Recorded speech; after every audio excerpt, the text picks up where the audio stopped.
We heard about it 5 or 6 miles down the mountain, and we put it into high gear and just humped it up here as fast as we could get here and made it just in time. And we're so happy to be here.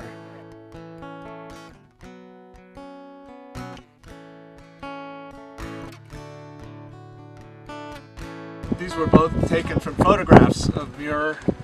in his 50s, and Colby is about the same age, maybe a little younger. So Di Pasquale, Paul in Richmond, did the bas-reliefs of these two guys, and then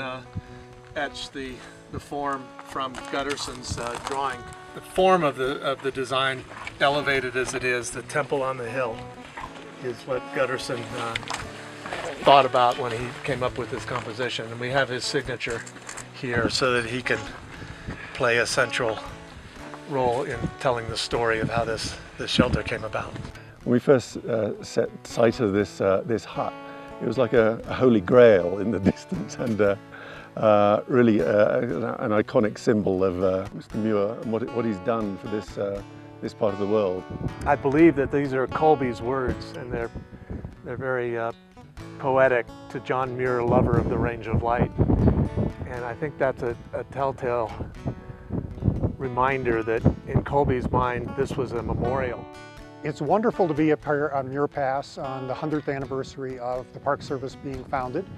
and to remember great conservationists like John Muir, who the hut is named for, and Will Colby, who helped construct the hut and organize the funding for it. But at the same time that we think about legacy, and we think about heritage, and we think about 100 years of conservation effort by the Sierra Club and by the Park Service, one thing we need to think about too is, how did that come about? You know, when we talk about wilderness and we talk about it being this place that people only visit occasionally, where man is just a visitor, that's untrammeled, that's unoccupied, it doesn't recognize the fact that all this land was occupied, and that the first 100 years of conservation that the Park Service and the Sierra Club and other conservationists did was partially as a result of the removal of indigenous people from the landscape. When we think back upon those early conservation pioneers who didn't take that into account, and then think about the present generation of conservation leaders and the fact that they need to start doing this, and so that the next century will be based on equity and justice, and that we'll try to reintegrate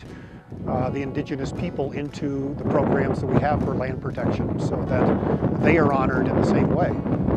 This land is your land, this land is my land, from California